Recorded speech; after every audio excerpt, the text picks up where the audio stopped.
반갑습니다. 이 자리에 나오신 모든 분들을 환영하고 축복합니다. 사랑과 은혜가 풍성하신 우리 아버지 하나님, 참으로 감사를 드립니다. 오늘 이 하루도 우리에게 허락하여 주시고, 특별히 이 하루의 시작을 하나님 앞에 나와서 아뢰일 수 있도록 이 시간을 허락하여 주심에 감사를 드립니다. 아버지 하나님, 우리가 이 자리에 나오면서 다 같이 마스크를 쓰고 나왔습니다. 하나님, 이 코로나라는 상황 가운데 우리가 경험하고 있는 것도 1년이 훌쩍 지난 가운데 있습니다. 이 가운데 하나님의 뜻이 또 하나님의 계획이 무엇인지 우리가 다 알 수는 없지만 선하신 하나님께서 여전히 이 세상을 다스리신 줄을 믿고 고백합니다.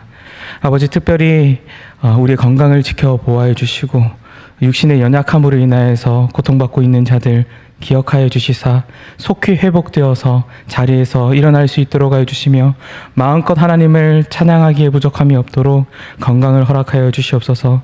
이 육적인 건강뿐만 아니라 우리가 다 같이 마스크를 쓰고 있는 것처럼 그리스도로 옷 입어서 우리가 어떻게 살아가든 하나님의 말씀으로 살아가는 귀한 주님의 자녀들 될 수 있도록 하여 주시옵소서.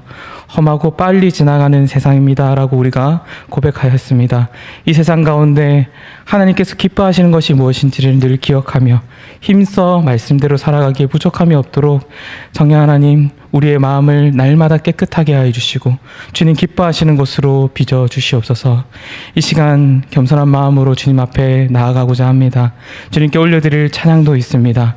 이 모든 것을 통하여서 하나님만 영광 받아 주시고 우리의 마음을 또 우리의 중심을 보시는 주님, 혹시라도 하나님께서 기뻐하시지 않는 것으로 그것으로 가득 찬 마음이 있다면 깨끗하게 하여 주시사 오늘 이 하루도 하나님 보시기에 선하게 살아갈 수 있는 귀한 주님의 자녀들 될 수 있도록 하여 주시옵소서. 계속적으로 간구하는 기도의 제목들 가지고 나온 지체들 있습니다. 그들의 상황과 형편을 주님 가장 잘 아시오니 위로가 필요한 자에게 위로를 더하여 주시고 힘이 필요한 자들에게 힘을 더하여 주시며 그리하여서 오늘 이 자리를 또 나아가 세상 가운데 빛으로 살아가기를 힘쓰는 모든 자들 가운데 새 힘을 더해 주시고 위로를 더해 주시고 하나님께서 함께 하심을 믿고 나아갈 수 있는 귀한 자녀들 될 수 있도록 하여 주시옵소서. 감사를 드립니다. 살아계신 예수 그리스도의 이름으로 기도드립니다. 아멘.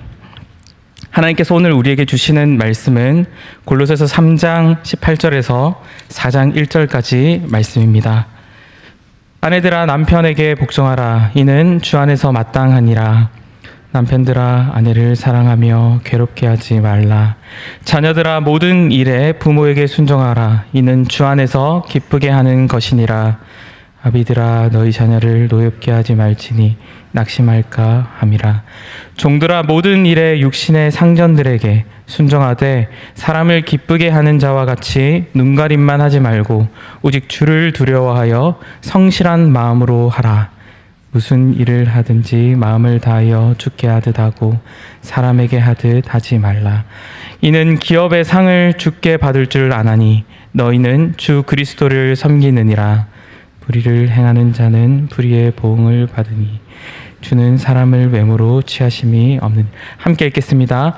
상전들아 의와 공평을 종들에게 베풀지니 너희에게도 하늘의 상전이 계심을 알지어다. 아멘. 네, 지난 주일 골로새서 1장 말씀을 가지고 또 그때도 살펴보았지만 이 골로새서 말씀은 바울이 바울이 복음을 전했을 때에 에바브라라는 사람이 와서 이 들은 복음으로 말미암아 예수 그리스도를 영접하게 됩니다. 그리고 자신의 고향으로 돌아가서 사람들에게 복음을 전하게 됩니다. 그리하여서 많은 이방인들이 복음을 받아들여서 세워지게 된 교회가 바로 이 골로새 교회입니다. 참 교회의 특징인 믿음, 소망, 사랑이 이 교회의 모습에 나타난 아주 좋은 교회였지만 이들을 혼란스럽게 만드는 거짓 교사가 존재했습니다. 그들의 가르침을 보면 거짓된 그 당시의 철학과 그리고 천사를 숭배한다든지 혹은 거룩한 것을 위하여서 금욕된 생활을 해야만 한다, 그러한 거짓된 가르침을 가르치기도 했습니다. 하지만 사도 바울은 골로새 교인들에게 모든 권면에 앞서 기도하며 하나님의 도우심을 구합니다. 그리하여서 골로새 교회의 어떤 지식보다도 고귀하고 모든 필요를 채우실 수 있는 예수 그리스도에 대해서 전합니다. 그렇기 때문에 이 골로새서 말씀은 대단히 예수 그리스도의 중심의 말씀입니다. 사도 바울은 오늘 본문의 앞인 3장의 앞부분에서 예수 그리스도로 말미암아 우리는 새 사람이 되었다. 그렇기 때문에 이전에 우리가 가지고 있었던 모든 악행과 악덕들은 벗어버려야 한다라고 권면합니다. 그리고 이제는 새 사람이 되었으니 새 사람의 미덕들을 옷 입어야 한다, 그렇게 권면하죠. 그리고 새 사람의 공동체인 교회 안에서 서로 용납하고 용서하고, 그리고 그리스도의 평화가 교회 공동체를 다스리도록 해야 한다. 그리스도의 말씀이 풍성하게 거해야 한다, 그렇게 권면합니다. 그래서 이 모든 것을 주 예수 그리스도의 이름으로 하라, 그렇게 권면을 하였습니다.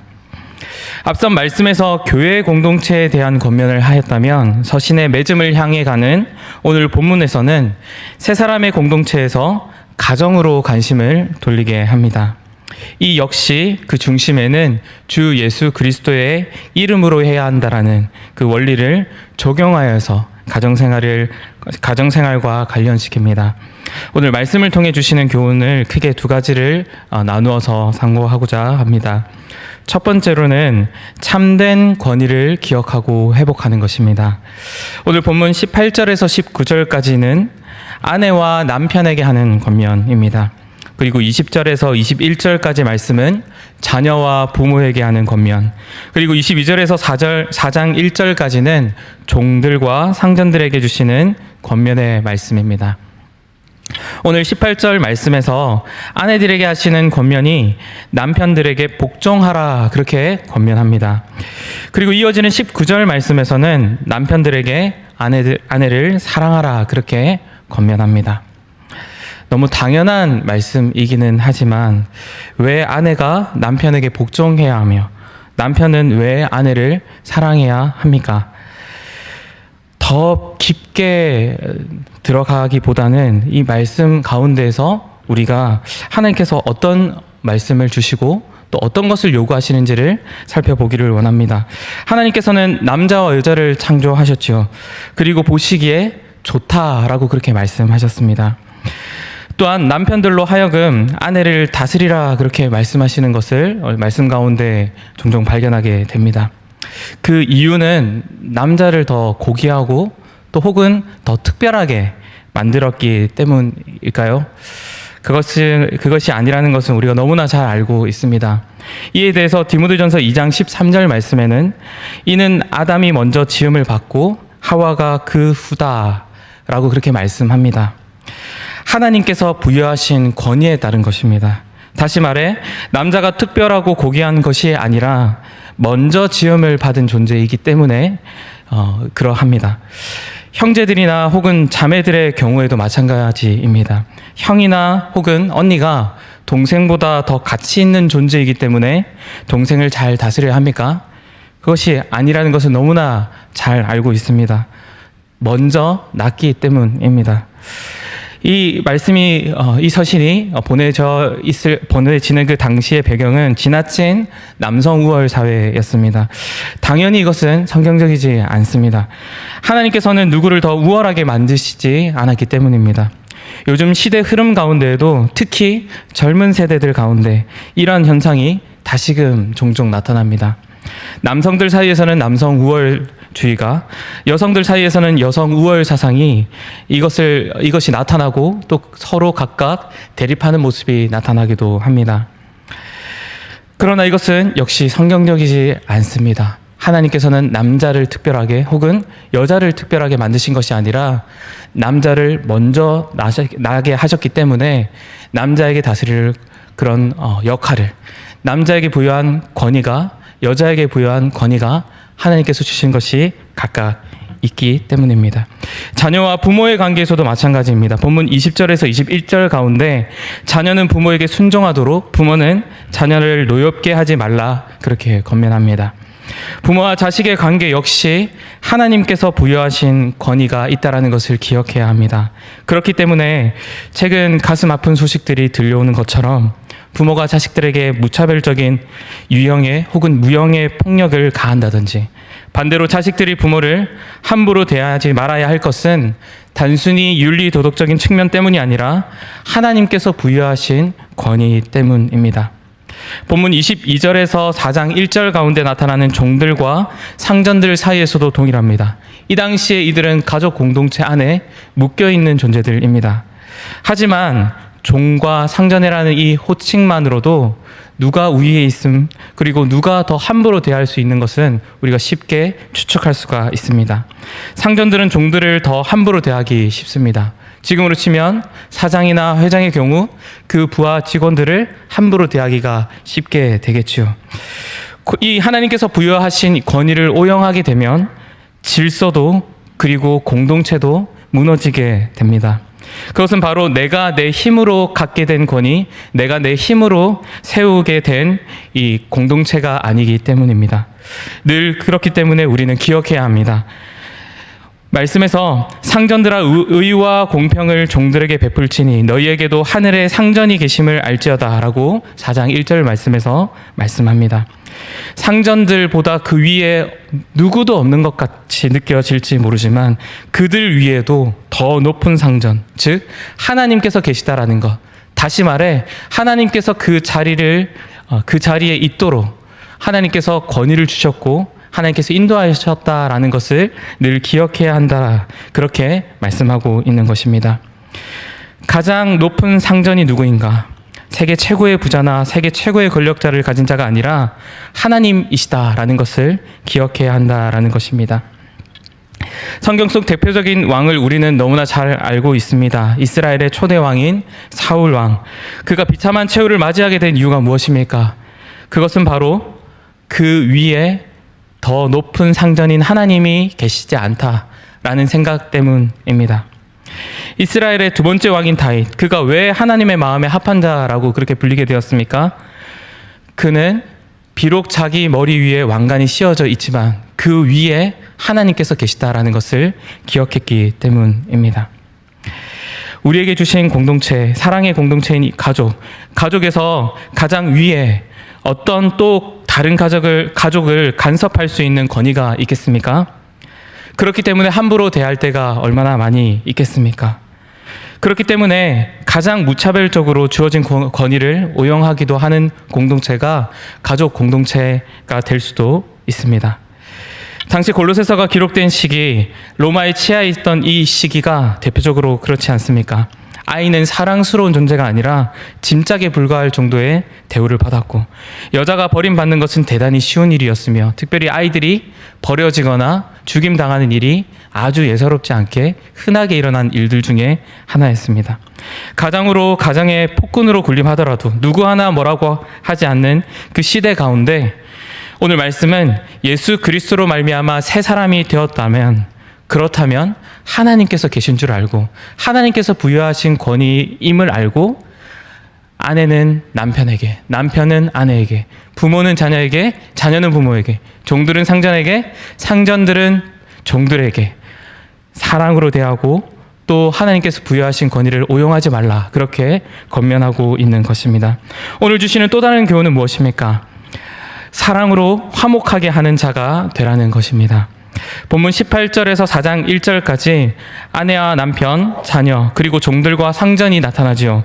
당시 종들도 가족 공동체 안에 포함되어 있기 때문에 가정 생활에 해당되는 말씀이 바로 오늘 읽었던 본문 말씀입니다. 사도 바울은 이 권면 가운데 여전히 거짓 가르침을 전하는 거짓 교사들을 염두에 두고 말씀하고 있습니다. 거짓 교사들은 율법 규정들과 거짓된 금욕 생활을 강조하고 또한 천사들이 하나님을 예배하는 환상을 중요하게 여기고 그것을 가르쳤습니다. 그 때문에 당연히 결혼과 가정 생활을 가볍게 여기도록 만들었을 것입니다. 어쩌면 가정 생활이 경건과 신비로운 체험에 도움이 되지 않는 그러한 것이라고 가르쳤는지도 모릅니다. 하지만 오늘 말씀에서 가정 공동체에 속한 이들에게 권면하면서 공통적으로 강조하는 것이 무엇입니까? 18절에서 아내들아 남편에게 목정하라. 이는 주 안에서 마땅하니라. 20절 말씀에서도 동일하게 나타납니다. 자녀들아 모든 일에 부모에게 순종하라. 이는 주 안에서 기쁘게 하는 것이니라. 23절 말씀에서 종들에게 무슨 일을 하든지 마음을 다하여 주께 하듯 하고 사람에게 하듯 하지 말라. 끝으로 4장 1절 말씀에서도 상전들아 의와 공평을 종들에게 베풀지니 너희에게도 하늘의 상전이 계심을 알지어다. 그렇게 말씀합니다. 공통적으로 나타나는 핵심은 바로 주 안에서입니다. 사람을 기쁘게 하는 자가 되지 않고 하나님께서 기뻐하시는 그런 모습이 나타나야 한다라는 것을 말씀하고 있는 것입니다. 오늘 말씀을 통해서 보면은 아내와 남편 사이 가운데, 부모와 자녀들 사이 가운데, 종들과 그리고 상전들 사이 가운데 화목하고 화평하라라는 메시지가 담겨져 있죠. 그렇기 때문에 자녀들에게 노엽게 하지 말라, 그렇게 권면하기도 합니다. 그런데 우리가 곰곰이 생각해 보면 자녀들을 노엽게 하지 않는 것이 자녀들의 모든 말들을 들어주는 것이 되겠습니까? 잘못된 것도 용납하고 그릇된 것도 다 이해하는 것이 노엽지 않게 하는 것이 되겠습니까? 그것이 진정한 화평을 이루는 것이 되겠습니까? 믿지 않는 배우자, 가슴이 아프지만 계속적으로 기도하지만 믿지 않는 배우자가 말이 되지 않는, 혹은 교회에 나가지 말라라는 그런 권면에 그것을 그대로 받아들이는 것이 화평을 이루는 좋은 것이 되겠습니까?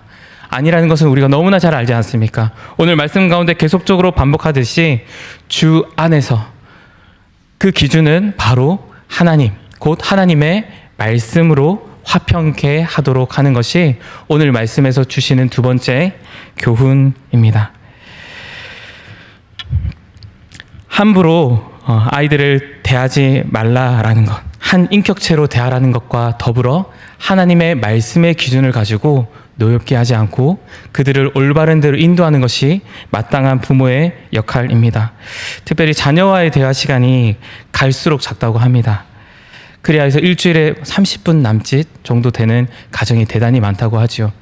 이 가운데 이 자녀가 화가 날까봐, 혹은 이 자녀가 혹시 민감해할까봐 조심스러운 이들이 있다면 하나님의 말씀을 가지고 하나님 말씀의 기준대로 살아갈 수 있도록 권면하는 것 역시 오늘 말씀에서 우리에게 주시는 교훈입니다. 말씀을 정리하고자 합니다. 오늘 말씀을 통해서 참된 이 가정생활 가운데 참된 권위를 주시고, 그리고 이 권위를 오용하지 말라라고, 참된 권위를 기억하라, 그렇게 말씀하셨습니다. 또한 두 번째로는 하나님을 기준으로 사랑으로 화목하게 하는 자가 되라라고 그렇게 권면하였습니다. 이 말씀을 생각하시면서 우리에게 또 각자에게 주시는 교훈들이 있다면, 말씀이 있다면 그것 가지고 기도하며 개인의 기도의 제목들을 가지고 기도하며 자유하시기를 바랍니다. 주님 가르쳐 주신 기도하겠습니다. 하늘에 계신 우리 아버지여, 이름이 거룩히 여김을 받으시오며 나라가 임하시오며 뜻이 하늘에서 이루어진 것 같이 땅에서도 이루어지이다. 오늘 우리에게 일용할 양식을 주시옵고 우리가 우리에게 죄 지은 자를 사하여 준 것 같이 우리 죄를 사하여 주시옵고 우리를 시험에 들게 하지 마시옵고 다만 악에서 구하시옵소서. 나라와 권세와 영광이 아버지께 영원히 있사옵나이다. 아멘.